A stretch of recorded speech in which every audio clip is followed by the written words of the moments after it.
नमस्कार दोस्तों, किसी भी एक डेमोक्रेटिक गवर्नमेंट को इफेक्टिवली और एफिशिएंटली काम करवाने का सबसे आसान तरीका है सिटीजन पार्टिसिपेशन। और सिटीजन पार्टिसिपेशन अगर किसी लेजिस्लेशन की वजह से हो तो और ही अच्छा होता है, बिकॉज गवर्नमेंट लीगली बाइंड हो जाती है लोगों के गोल्स को, एस्पिरेशंस को और डिमांड को रिस्पॉन्ड करने के लिए। तो दोस्तों, ऐसा ही एक सिटीजन सेंट्रिक पीपल इन्वॉल्वमेंट वाला लेजिस्लेशन है right to information act. Right to information act के रिसेंटली अभी 20 साल पूरे हो गए हैं और पिछले 2 दशकों में राइट टू इंफॉर्मेशन एक्ट ने ना ही सिर्फ ट्रांसपेरेंसी बल्कि अकाउंटेबिलिटी ऑफ द गवर्नमेंट को बहुत ज्यादा बढ़ा दिया है। एक बहुत ही इंपॉर्टेंट पीस ऑफ लेजिस्लेशन है। साथ ही साथ दोस्तों, पार्लियामेंट ने रिसेंटली एक और लेजिस्लेशन पास किया है जिसका नाम है digital protection of the personal data act. अब ये जो पर्सनल डेटा प्रोटेक्शन एक्ट है और साथ ही साथ जो आरटीआई एक्ट है, इनके बीच में, इनके कुछ प्रोविजंस के बीच में कुछ ना कुछ छोटी मोटी खींचातानी हो रही है, जिसकी वजह से बहुत बड़ा डिबेट खड़ा हो गया है। Digital personal data protection act में कुछ ऐसे प्रोविजंस हैं जो आरटीआई एक्ट को अमेंड कर रहे हैं और इसके वजह से freedom of speech and expression of the people, freedom to know and have access to information कहीं ना कहीं हैम्पर हो रहा है। तो इस वीडियो में we are going to study about the sections of both these acts and how it is affecting the wellbeing of the country, how it is affecting the accountability and transparency of the government. तो दोस्तों, बने रहिए मेरे साथ इस video में। ये बहुत इंपॉर्टेंट वीडियो है to understand both the sections, section 8 of the right to information act and section 44 of the digital protection of the personal data act. तो चालू करते हैं दोस्तों। Before we start, I would like to tell you about this important message which we want to send you through this धमाका offer. GS foundation courses Shriram's IAS में चलते हैं। 1 साल का कोर्स है, 2 साल का कोर्स है और दीपावली की वजह से कुछ डिस्काउंट्स दिए जा रहे हैं। बहुत हैवी डिस्काउंट्स है between the date of 15 October to 19 October. About 75,000 का फ्लैट डिस्काउंट आपको दिया जाएगा 1 ईयर और 2 ईयर के कोर्सेज में। Now let's start with our discussion. So मैं एक कॉन्टेक्स्ट बताने की आपको कोशिश करूंगा। देखिए, राइट टू इंफॉर्मेशन एक्ट है, as we have discuss, it's a very much citizen centric measure. अगर आपको किसी भी प्रकार की जानकारी, इंफॉर्मेशन चाहिए होती है गवर्नमेंट से, तो आरटीआई के तहत आप वो इंफॉर्मेशन गवर्नमेंट से ले सकते हैं। उस इंफॉर्मेशन के बेस पर बहुत कुछ हो सकता है। बहुत से स्कैम्स ऐसे हैं जो खुल गए हैं। गवर्नमेंट की अकाउंटेबिलिटी बहुत हाई हो जाती है, ट्रांसपेरेंसी बहुत ज्यादा हो जाती है। That is the reason why RTI is called as a citizen centric measure. और साथ ही साथ में दोस्तों, सिटीजन्स का जो इन्वॉल्वमेंट होता है गवर्नेंस में, वो बहुत ज्यादा हाई हो जाता है, जो कि बहुत हेल्दी भी होता है in a democracy. So this is bit of a context। साथ ही साथ में एक चीज और जानने की जरूरत है दोस्तों, जो digital personal data protection act of 2023 आया है, कुछ लोग कह रहे हैं this is completely destroying the power and utility of the RTI act, completely destroying the power and utility. So we are going to examine and analyze whether it is completely destroying it or not। कि कुछ ऐसे provisions हैं जिसके कारण ऐसी कुछ बातें कही जा रही हैं, and it is also curtailing the freedom of expression of people. So this is the bit of a context. Now let us understand a little bit about the RTI Act and a little bit about the DPDP Act. What is this RTI Act? It provides for the setting up of practical regime. दोस्तों, practical regime कैसे बनती है? Practical regime के लिए right to information होना बहुत जरूरी है। गवर्नमेंट के अंदर क्या चल रहा है, इस बात की जानकारी आपको होना बहुत ज्यादा जरूरी है। तो राइट टू इंफॉर्मेशन क्या करता है? आपको एक राइट देता है कि आप कोई भी एप्लीकेशन दीजिए किसी भी इंफॉर्मेशन को मांगने के लिए, और वह इंफॉर्मेशन आपको दे दी जाएगी और वह इंफॉर्मेशन के बेसिस पे आप बहुत कुछ पता कर सकते हैं। फॉर एग्जाम्पल, मैं आपको एक एग्जाम्पल देके बताता हूं कि आपकी फाइल, आपने किसी चीज की एप्लीकेशन दी थी और आपकी फाइल कहीं पर चेन ऑफ कमांड में कहीं पर भी किसी भी एक ऑफिस में अड़ी हुई है और आगे नहीं बढ़ रही है। You can ask for the information कि आपकी जो फाइल है वो कहां पर फंसी हुई है, किस वजह से फंसी हुई है, उसको फंसने के कारण क्या क्या हैं, और ये सारी इंफॉर्मेशन आपको दे दी जाएगी। तो आप सोचकर देखिए कितना आसान प्रोसेस हो जाता है। how easily you can actually know what is going wrong, or because of what the movement of the file has been hampered. और सारे डिपार्टमेंट में कुछ गवर्नमेंट प्रोक्योर करती है, गवर्नमेंट कुछ खरीदती है, इंटरनेशनल मार्केट से गवर्नमेंट खरीदती है, इंटरनल मार्केट से गवर्नमेंट प्रोक्योर करती है, गवर्नमेंट किस बेसिस पे डिसीजन ले रही है, every information is available through RTI. और आरटीआई बहुत सारी गवर्नमेंट को एप्लीकेशंस दी जाती हैं और गवर्नमेंट बाइंड है आंसर देने के लिए, बट कुछ एक्सेप्शंस भी रहते हैं। We are going to see the exceptions also. तो it creates a practical regime कि भाई गवर्नमेंट अगर काम कर रही है और गवर्नमेंट लोगों द्वारा चुनी गई है तो वो गवर्नमेंट के अंदर ट्रांसपेरेंसी है। वो गवर्नमेंट सीक्रेसी के बेसिस पे काम नहीं कर रही है, ट्रांसपेरेंट होकर काम कर रही है। That is what is practical regime. और ट्रांसपेरेंसी के साथ साथ अकाउंटेबिलिटी भी है गवर्नमेंट की। कहने का मतलब है कि गवर्नमेंट अगर कोई भी डिसीजन ले रही है तो किस बेस पर ले रही है, उसको यह चीज पहले से ही सोचना होगी। The basis has to be according to natural justice, the basis has to be very much fair, it must not be arbitrary, it must not be favouring somebody. ठीक है, सो ये सारी चीजें गवर्नमेंट को पहले ही सोचना पड़ेंगी और इससे करप्शन कई हद तक डाउन हो जाता है। पहले क्यों सोचना पड़ेंगी? Because they know that the citizens will ask for the information, और वो इंफॉर्मेशन प्रोवाइड करना गवर्नमेंट की ड्यूटी है। तो दोस्तों that is what is creating the practical regime in the country. So RTI also secures the access to information of about all the kinds in whichever department you want to take information from, and that information which is under the control of the public authority वो आपको पता चल जाएगी। It promotes transparency and accountability, and through this act the Central Information Commission and the State Information Commissions have also been constituted। ये एक basic understanding है RTI act की। अब दोस्तों देखते हैं DP act, digital protection of personal data act. देखिए, it provides for the processing of digital personal data in the manner that recognises the rights of the individual. So individual के rights को बचाने के लिए, उनके पर्सनल डेटा को बचाने के लिए जो कि डिजिटली अवेलेबल हो सकता है, ये एक्ट को पास किया गया है।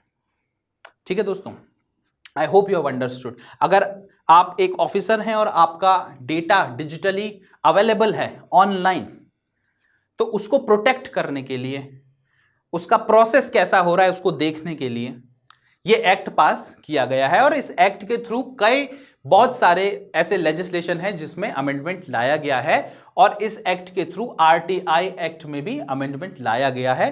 क्या अमेंडमेंट लाया, we are going to see in the next slide. अब देखिए, ये दो बहुत इंपॉर्टेंट सेक्शंस हैं for you to understand. Section 8(1)(j of the RTI Act and section 44(3) of the DP Act। दोस्तों यहां से चीजें थोड़ी सी कॉम्प्लेक्स हो सकती हैं, इसलिए मेरे साथ बहुत ध्यान से बने रहिए और बहुत आसानी से समझने की कोशिश करिए। देखिए, राइट टू इंफॉर्मेशन एक्ट में इंफॉर्मेशन प्रदान की जाती है, लोगों को इंफॉर्मेशन प्रदान की जाती है। लोग जिस तरह की भी इंफॉर्मेशन मांगे वो इंफॉर्मेशन दी जाती है। किसके द्वारा? गवर्नमेंट के द्वारा। बट सारी इंफॉर्मेशन नहीं दे दी जाती है, कुछ एक्सेप्शंस भी होते हैं। कुछ एक्सेप्शन, मान लीजिए कोई इंफॉर्मेशन से पब्लिक लॉ एंड ऑर्डर बिगड़ सकता है तो गवर्नमेंट वो इंफॉर्मेशन नहीं देगी। देश की सॉवरेनिटी और इंटीग्रिटी पे किसी तरह का खतरा हो सकता है तो गवर्नमेंट वो इंफॉर्मेशन नहीं देगी। साथ ही साथ गवर्नमेंट और भी दूसरे तरह के इंफॉर्मेशंस नहीं देती है। तो ये जो सेक्शन 8 है आरटीआई एक्ट का, this tells about the exemptions from the disclosure of information. कि डिस्क्लोजर ऑफ इंफॉर्मेशन तो होगा बट कुछ एग्जम्पशंस भी रहते हैं। और इसका जो सेक्शन 1 का जो सब क्लॉज जे है, इसको अगर ध्यान से पढ़ें तो उसमें कुछ बातें लिखी हुई। वो क्या बोलता है? पर्सनल इंफॉर्मेशन का जो डिस्क्लोजर है ये नहीं होगा। बहुत सिंपल सी बात है, पर्सनल इंफॉर्मेशन का डिस्क्लोजर नहीं होगा। कहने का मतलब है, अगर आप किसी अधिकारी का पर्सनल नंबर, गाड़ी का नंबर, घर का नंबर या फिर उनका नाम मांगेंगे तो शायद वो आपको ना मिले, बट ये कोई ब्लैंकेट बैन नहीं लगाता है। पर्सनल इंफॉर्मेशन में आरटीआई का सेक्शन नंबर 8 क्लॉज नंबर 1 कोई ब्लैंकेट बैन नहीं लगाता है। कहने का मतलब है, अगर कोई एक ऐसी जानकारी है जो पब्लिक इंटरेस्ट में हो, जो कि लार्जर पब्लिक इंटरेस्ट में हो, जो कि स्टेट पब्लिक इंफॉर्मेशन ऑफिसर को या फिर सेंट्रल पब्लिक इंफॉर्मेशन ऑफिसर को लगे कि any personal information of a individual officer is in larger public interest, तो वो इंफॉर्मेशन को डिस्क्लोज किया जा सकता है। कहने का मतलब है पर्सनल इंफॉर्मेशन को डिस्क्लोज किए जाने पर ब्लैंकेट बैन नहीं है। ऑल तो ये जो पावर है ये डिस्क्रिशनरी पावर है स्टेट की। स्टेट के जो ऑफिसर हैं, सेंट्रल पब्लिक इंफॉर्मेशन ऑफिसर हो या स्टेट पब्लिक इंफॉर्मेशन ऑफिसर हो, ये उनके डिस्क्रिशन के ऊपर है whether they really want to disclose such information और not. But there is no blanket ban on disclosure of any personal information. हाँ, नहीं दी जाएगी, बट अगर वो इंफॉर्मेशन लार्जर पब्लिक इंटरेस्ट में आती है तो वो जरूर दी जाएगी। ये तो हो गया section 8 of RTI. I hope you have understood this much. अब देखिए सेक्शन 44(3) ऑफ डीपीडीपी एक्ट। इसने कई सारे एक्ट को अमेंड करा है और उसने आरटीआई एक्ट को भी थोड़ा सा अमेंड कर दिया है। आरटीआई एक्ट का सेक्शन 8(1)(j) ये वही सेक्शन है जो अभी अपन ने पढ़ा। Section 44 of the DPDP act has amended section 8(1)(j) और क्या अमेंडमेंट कर रहा है, ये जो कुछ भी इसमें लिखा हुआ है, whatever is written in this particular section 8 of the RTI Act, इन सबको हटा के सिर्फ एक लाइन जोड़ दी है और वो क्या लाइन है, information which relates to personal information will not be given. अगर पर्सनल इंफॉर्मेशन है किसी भी व्यक्ति की, पर्सनल इंफॉर्मेशन है किसी भी ऑफिसर की, तो वो नहीं दी जाएगी। कहने का मतलब है पर्सनल इंफॉर्मेशन पे ब्लैंकेट बैन लगा दिया गया है। अब दोस्तों यहां पर क्या प्रॉब्लम क्रिएट हो रही है, आप इसको समझने की कोशिश करिए। मान लीजिए आपकी वही फाइल जिसके लिए आपने एप्लीकेशन दी है और जिस आप जानना चाहते हैं कि वो कहां पर अड़ी है, तो पहले क्या होता था, फॉर द पब्लिक इंटरेस्ट उस फाइल के बारे में इंफॉर्मेशन दी जाती थी, वो कहाँ पर अड़ी हुई है, कहाँ पर फंसी हुई है, किस ऑफिस में रह गई है, उस पर इंफॉर्मेशन दी जाती थी, किस ऑफिसर के पास है वो इंफॉर्मेशन दी जाती थी, ऑफिसर का नाम दे दिया जाता था, ऑफिसर का औहदा दिया जाता था, ऑफिस बताया जाता था। अब ये सारी पर्सनल इंफॉर्मेशन में चीज़ें जो आ रही हैं वो नहीं बताई जाएगी। मतलब आपकी फाइल किस ऑफिसर के पास है ये आपको पता नहीं चलेगा। There is a complete ban on personal information और इसके वजह से बहुत सारे लोग परेशान भी हैं, बहुत सारे लोग गुस्से में भी हैं और बहुत सारे लोग कह रहे हैं कि this amendment of the DPDP act to section 8 of the RTI Act is completely destroying the right to information। अब दोस्तों digital personal data protection act, इसके बारे में क्या कहा जा रहा है? कहा जा रहा है कि it is completely destroying the power and utility of the RTI act. साथ ही साथ में फ्रीडम ऑफ एक्सप्रेशन को एक बहुत बड़ा झटका लग रहा है इसकी वजह से। साथ ही साथ में जो डीपीडीपी एक्ट है वो प्राइवेसी और पर्सनल इंफॉर्मेशन जैसे शब्दों को यूज कर रहा है और इन शब्दों को यूज करते हुए name of any person for the act of omission and commission, मतलब किसी भी व्यक्ति का नाम, कोई भी ऑफिसर है उसका नाम आपको नहीं दे रहा है। क्यों नहीं दे रहा है? Because it is considered to be privacy or personal information. That simply means it is putting a blanket exemption without any kind of qualifier. पहला जो था इसमें एक क्वालिफायर था दोस्तों। क्वालिफायर क्या था? क्वालिफायर था लार्जर पब्लिक इंटरेस्ट। अगर लार्जर पब्लिक इंटरेस्ट में कोई चीज आ रही है तो पर्सनल इंफॉर्मेशन दी जा सकती है और वो जरूरी भी होती है। बट अगर लार्जर पब्लिक इंटरेस्ट में भी कोई इंफॉर्मेशन अब आ रही है तो वो भी नहीं दी जाएगी because of the amendment made by the DPDP act. और एक और बहुत इंपॉर्टेंट चीज दोस्तों, ये देखिए, प्रोवाइडेड दैट द इंफॉर्मेशन, ये बहुत जरूरी चीज है समझना, information which can not be denied to the parliament और state legislature shall not be denied to any person. So जो इंफॉर्मेशन पार्लियामेंट में दी जा सकती है, जो इंफॉर्मेशन स्टेट लेजिस्लेटिव असेंबली में दी जा सकती है, वही इंफॉर्मेशन लोगों को भी दी जा सकती है and nobody should be denied that information. ये लिखा हुआ है सेक्शन 8 में। दोस्तों इस पूरे सेक्शन को हटाकर सिर्फ एक लाइन जोड़ दी गई है, वो है कि no information which relates to the personal information will be provided. So ये जो information which you can very well get because the same information has been given to the parliament or to the state legislative assembly will not be given to you.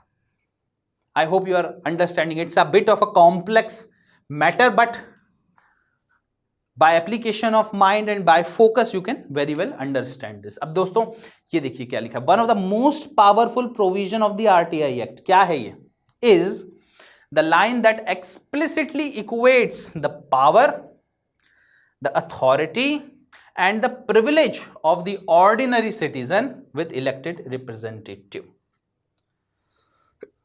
एक elected representative है और एक citizen है, इन दोनों का power, इन दोनों का privilege अलग अलग रहता है, बट आरटीआई के अंदर एक ऐसा प्रोविजन है जो इन दोनों के पावर को, इन दोनों के प्रिविलेज को ऑलमोस्ट इक्वेट कर देता है, सेम लेवल पर ले आता है।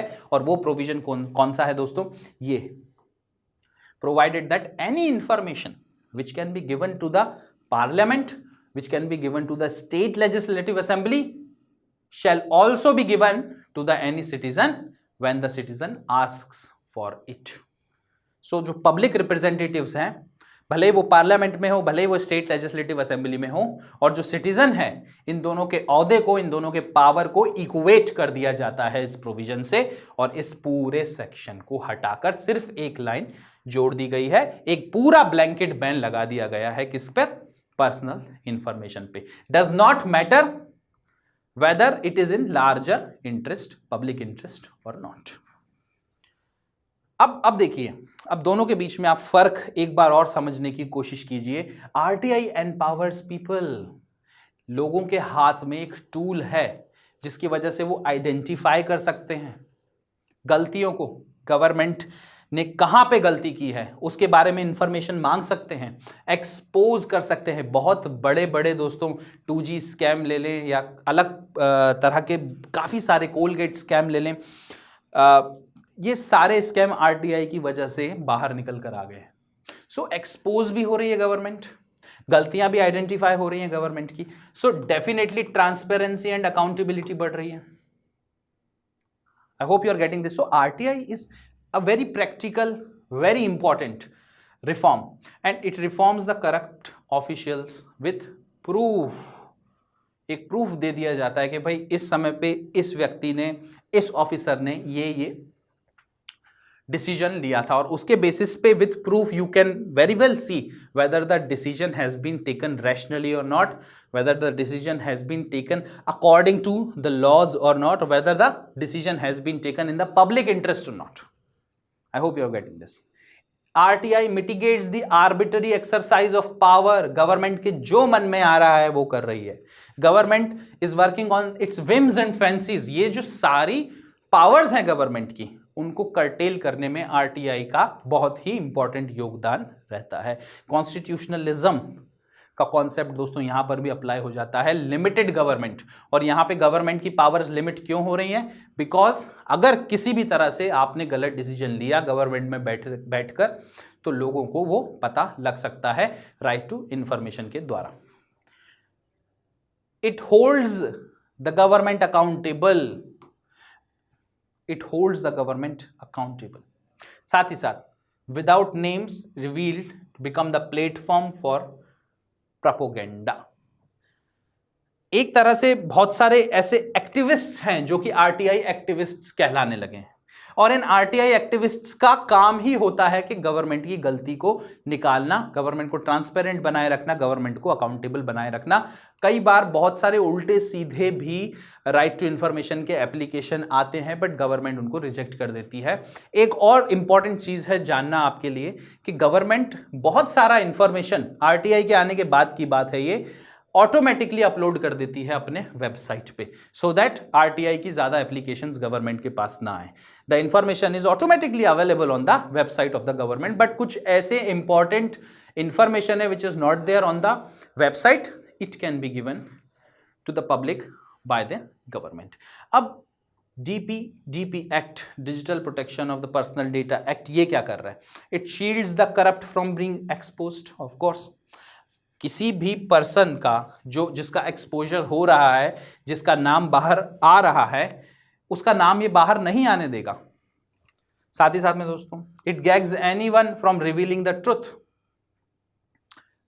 अगर इंफॉर्मेशन दे दी जाए किसी एक करप्ट ऑफिसर के बारे में, what will happen? There is a fine of about 250 crore rupees. ये आपको समझना होगा. और ये 250 करोड़ का ये जो फाइन है, जो कि मेटा डेटा कंपनीज के ऊपर लगाया जा सकता है, अब जर्नलिस्ट, एकेडमिक्स और पॉलिटिशियन के ऊपर भी सेम फाइन लगाया जा सकता है. ऑल्दो हमेशा जब फाइन लगाया जाता है तो एक इंसान की पर्सनल कैपेसिटी देखी जाती है. आपके अगर जेब में 25 लाख रुपए नहीं है तो आप 250 करोड़ रुपए का फाइन कैसे देंगे? बट देखिए, एक ये बहुत बड़ी पेनाल्टी है जो कि कंपनीज पे भी लगाई जा रही है, मीडिया हाउसेस पर भी लगाई जा रही है कि किसी भी प्रकार का पर्सनल इंफॉर्मेशन नहीं दे सकते आप. अगर वो पर्सनल इंफॉर्मेशन की वजह से एक करप्ट ऑफिसर पकड़ाया जा रहा है, उसके बावजूद भी ये इंफॉर्मेशन नहीं दी जा सकती. दोस्तों, that is the reason why this act and the amendment it made in the RTI act has been heavily criticized. I hope you have understood about the different sections, section 8 of the RTI Act, section 44, clause number 3 of the DPDP Act, which are very important acts for your understanding when it comes to paper number 2 of the UPSC.